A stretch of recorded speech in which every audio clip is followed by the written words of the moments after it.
Ever wonder what to do when your sealed product jumps 300% in value? Let's talk about that.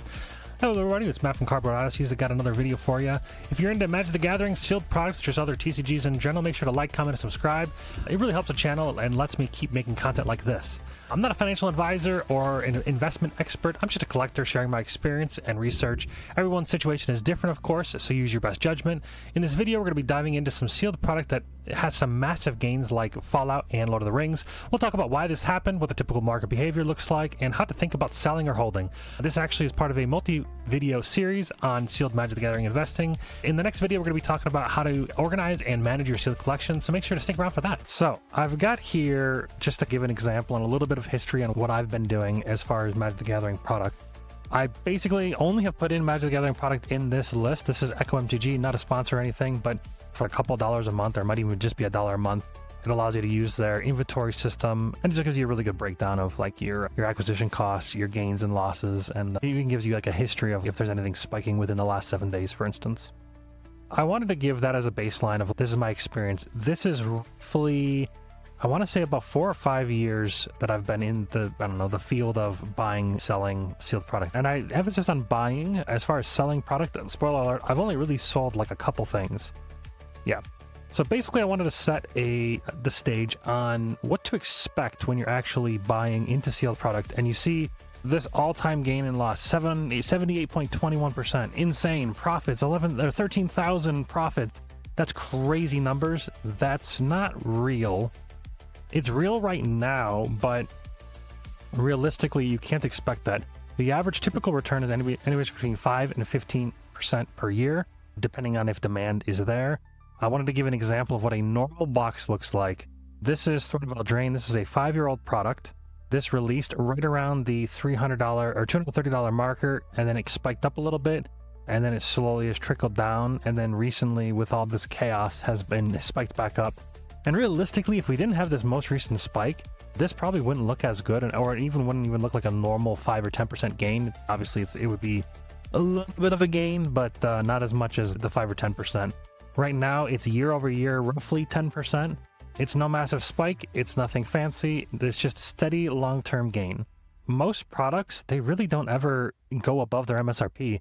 If you take Crimson Vow, for instance, this is well below MSRP. Released back in 2021, and it has just been, it's just rough. Crimson Vow is in a very bad spot. I had one, I think I bought mine for like $100 at one point. Yeah, they were down to $100. Realistically, this was probably a really good time to buy these. I don't imagine, even they're at 170, even 175 is probably a good buy still. It's possible I buy a case. It's tempting, right? The potential upside with everything spiking like it's doing. If you buy a case right now for 175 times 6, and then even if it spikes, some of these boxes are spiking like 100%. If you sell right away, that's some really quick gains, and we'll talk about that a little bit later. I'm getting ahead of myself. But I just wanted to give you an example of what a normal box is. Now this, however, and we're going to talk about the Lord of the Rings box here, as I showed earlier. I have 2 actually, which is fancy. This Fallout Collector box is just insane. Like, it started off at about $400, and then it hasn't went down that low since, and not even close. Current market value is about $1,350. It's very unlikely or unrealistic to think that this is going to happen with many different products. However, there's an interesting thing about Universes Beyond products that we'll talk about in a little bit, but I wanted to give 2 examples of what some crazy products would look like, or what they do look like in the Magic the Gathering. This is another one here. This is the Lord of the Rings Tales of Middle-earth Special Edition. This one's an interesting one because when it first came out, people did not like it. It actually stayed around that $200-300 marker, and this looks like very normal growth. Even this spikes here, this is like starting to get crazy, but this right here, like these crazy jumps are very odd and not normal. I've done some research and I have some ideas of why. So low print run, I think, is one. This is just a special holiday thing. It was a low print run, no restock, and likely it's due to licensing constraints. It's interesting, I didn't know this, but Mark Rosewater released an interview back in 2023. He went over Universes Beyond licensing models and the common TCG licensing practices. And basically what they do is they have a fairly high cost for these licensings, especially for the big IPs like Lord of the Rings, Fallout, and Final Fantasy, stuff like that. They're paying quite a large licensing price for these products. and they pay actually per print wave, most likely. It obviously varies from license to license, but there's a good chance that in these license agreements that they basically specifically picked, you can do one print wave, and if you want to do another one, you have to pay some X amount of money. And you have to remember that no matter how much the boxes go up in value, the WotC doesn't get more. Like, they sell them to the distributors, and the distributors will then sell them to the stores, or most likely scalp them. If they're $2,000, there ain't no way. So realistically, WotC can make money, technically. The amount of cost, it might not be worth it for them because they are not getting $2,000 a box. They're probably getting nowhere near that, maybe a couple hundred. So that's an interesting thing that I found when I was doing research for this video. There's some things that I think there's some contributions for this spikes here. I think a lot of buyouts. I think collectors and speculators, they're buying out search foils, which then drives up the demand for the sealed boxes. People that speculate, they drive up prices because there's fewer listings. When they see fewer listings, the sellers start to raise their price, and then that kind of like contributes to this like stacking effect to where the least amount of supply that's on the board, the easier it is to control the price of it. So then it becomes this like race to the top of who can keep raising their prices, and then the market kind of dictates if none sell, then people start to trickle back down, but they will increase the price until it stops selling. That's basically how it works. I'm going to give you 3 different strategies to go for. I don't think any of them are wrong. I think each person has to you have to decide what strategy works for you. And there's probably other strategies that I'm not going to go over, but I found 3 specific ones that I agree with. So the question is sell now or hold. So strategy 1, you sell into the strength, meaning that it spikes 100%, which is crazy. You're like, shoot, I can lock that profit in right now. You sell early, it's safe, you avoid regrets, you're profiting, which is fantastic. You can't really complain about that. It works best when you're really trying to hit your target fat. If you set a goal and you say, I want to earn 40% net gains on everything I buy, that's a good goal in the 2 to 5 year period. So if you go and you hit your mark like right away when it spikes at this 100%, it's silly to go, is it going to spike again? It's not normal. This isn't a normal chart, right? So you have to ask yourself, when this first spike hit, if you did sell at that point, you still profited. You're just like the 300% right here is insane. That's, again, this isn't normal, so you should be happy. Now, strategy 2 would be to, instead of selling everything and locking in your profits for everything, say you have 6 boxes. That's crazy, right? This product actually, at the time of release, you could have easily gotten a case or 2, or many. Nobody wanted it. So say you have a case, right? 6 boxes. Actually, I think 12 come in a box. 12 boxes. The strategy 2 would be to scale out. So you sell half of your inventory. You sell to gain and lock in those profits. You kind of get the best of both worlds. You secure your profit. You retain your upside potential because they have the chance of going higher. But it is a little bit more riskier than just locking in all of your profits because the market could tank. There's a good chance, there is a chance that these Lord of the Rings collector boxes tomorrow could drop $500. That's not abnormal, especially if realistically this doesn't have any serialized cards in it. WotC could randomly just go, hey, we found more stock, or hey, we printed more. These could be reprinted. They don't typically, it's very unlikely. But the demand could fizzle out, and for some reason, more could come to the market. Somebody offloads, and they make a bunch of money, and they push the market down. Anything happen, right? And then, of course, there's strategy 3, right? Strategy 3 is the diamond hand strategy, is what I'm calling it. You hold forever. Problem is you risk market crash, right? So, like, you're missing profits, you're risking market crash, you're holding out to the moon, to the moon. I want to give an example of, so this box here. So I purchased actually 2 of these for the 280, right? I was very lucky, 2 of them. I'm lucky that I opened one because I'm like, these are cool. I like Lord of the Rings. I want to open some. So I opened one box and I was like, I'll open one and then I'll keep one sealed. That was my initial strategy going into sealed collecting, by the way. Buy doubles of everything, open one, and keep the rest sealed. I eventually learned that opening product is basically lighting my money on fire in most situations. We're gonna give an example here. So recently, I actually sold. This is another tab of the earnings situation, because you can do your collection. That's this page here, your collection, right? And then there's also on this side, left-hand side here, it's called earnings, which you guys can't see. Yeah. So when you click on the earnings, you can actually add things that you've sold. And I acquired it for $280 and I sold it for $2,400. It actually went down a little bit since I sold mine. So I guess maybe I timed the market correctly. Maybe it continues to crash. Or it spikes to $3,000 and I miss out on $600. But realistically, this return here is dumb. There's another one here. I pulled a foil surged froth, which actually, funny enough, I sold for 750. It dropped down to the 500s, and then was the last time I looked, it was like 9 something. So the market ebbs and flows, and like realistically, if you set a target and you hit that target, depending on what strategy you pick, it makes sense just to sell. All right. There's a couple of rules of thumbs that I wanted to go over talking about sealed collections. I think the standard for if it's larger than 6 months, you want like a 20 to 30 net profit range.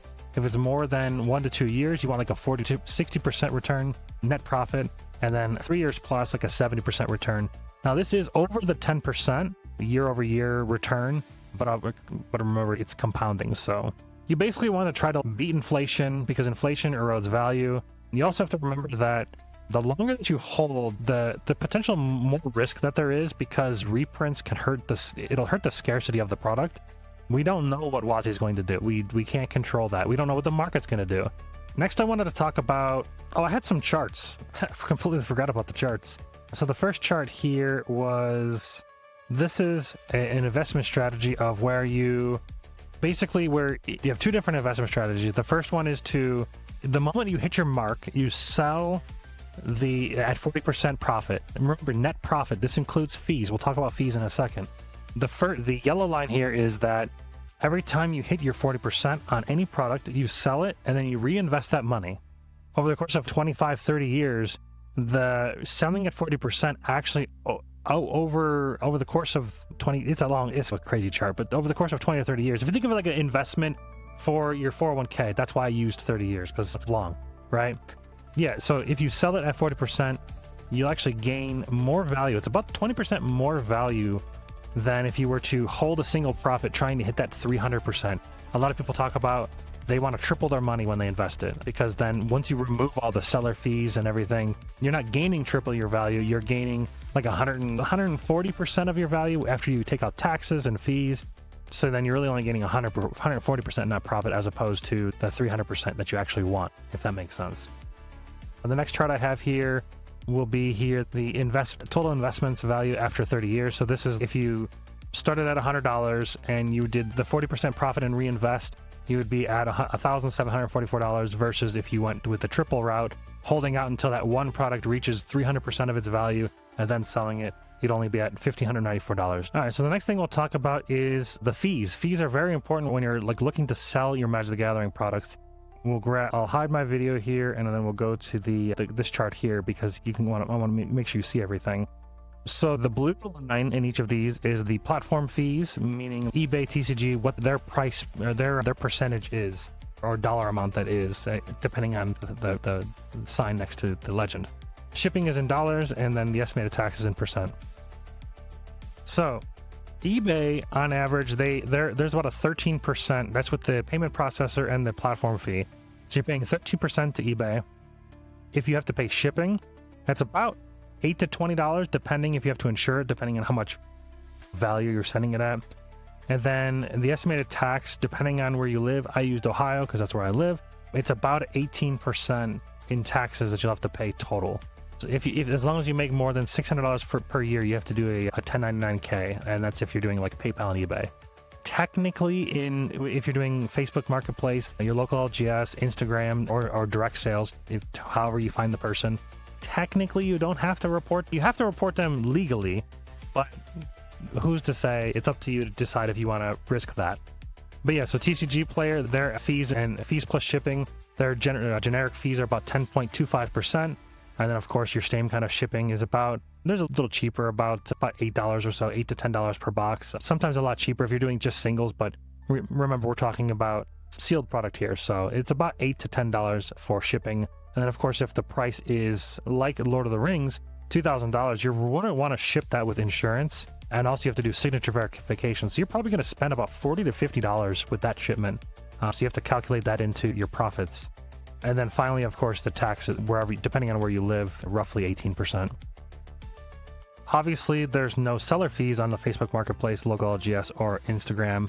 But your local LGS likely, I don't know if they sell or if they buy sealed product. I think I don't know. I only know if they sell singles, they'll buy singles.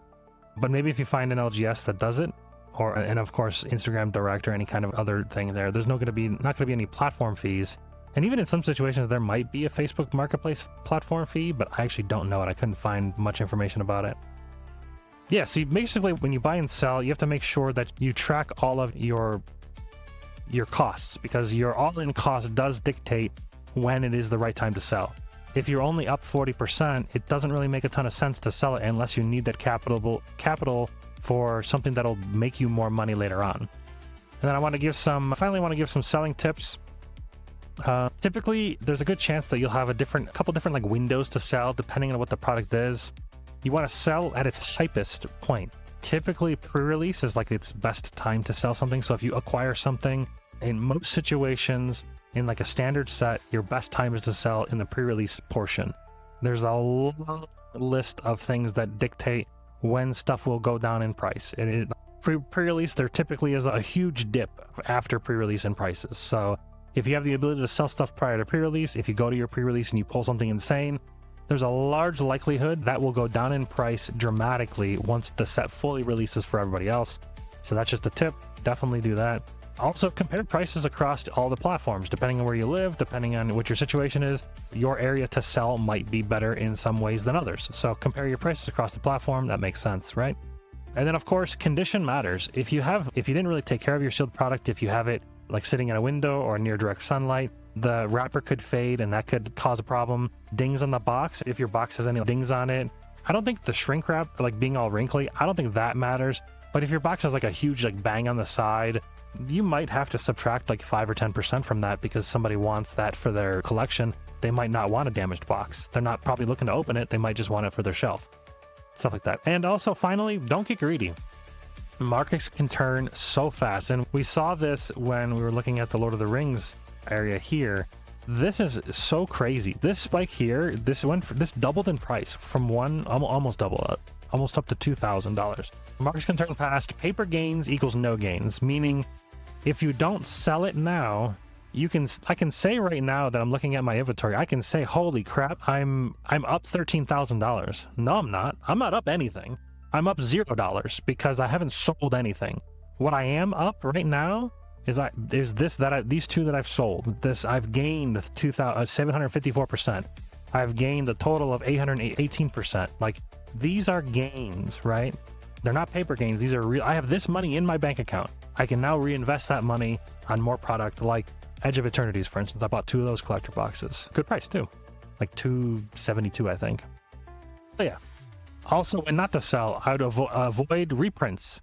So when they do a reprint announcement, meaning that WotC says, hey, we have a second wave of reprints coming. If you notice during those times when the suppliers and the LGSs and all the people that get their boxes, those boxes typically dip down a lot. Do not sell during that time. It will go back up once supply goes down. I highly recommend not to sell during that window. Some research I've done is apparently during the summer, the sales are less. I guess people are out maybe traveling and whatever, so they're spending their money there. So during summer, there's less sales and there's less buyer activity. And then also mass sell-offs. If there's somebody that has a bunch of supply and they're selling off and tanking the market, again, it's another situation of like a reprint where you don't want to sell during that. You might see a huge dip and you might get worried that something's happening, the market's crashing. Don't get too crazy about your supply. Like, you might think you're losing, and if you sell into the dip, like, it could be bad. So I would highly, unless there's more factors, of course. If they say that they're going to continue to print it to the ground for some reason, I don't know, stuff like that. And then maybe sell and be like, okay, I got to get out of here. And then finally, the biggest exception to the rules is if you can sell your sealed products. Like, for instance, right now, if I could sell my $30,000 in value, and I can gain my 13,000 in, we'll just say 78%. If I have the ability to take that money and then reinvest it and make more money, it makes sense to sell it all now. And that would include, I didn't actually switch to this, that would include the potential losses that I have. I have not many, like the market's crazy, but I guess technically anything under 40% is a loss because of like seller fees and all that kind of stuff. So technically all of these are all losses, right? After fees, they're losses. So if I were to sell everything, I would technically lose on these products, but the other products make up for it. And if I can use that money to chase a better investment, then it makes sense to sell no matter what the market's doing. If you have a way to just get rid of everything, it makes sense. So basically, in summary, know your entry, you track your seller fees, and then you sell during your hype, you're going to be in a pretty good spot. Over the next episode, I'm going to cover how to store and protect your inventory, so subscribe if you don't want to miss that. Thanks for watching, and if you enjoyed this video or learned something new, leave a like and share it with your friends. Let me know in the comments, are you holding, are you selling, how's your steel product doing, and I'll see you in the next one.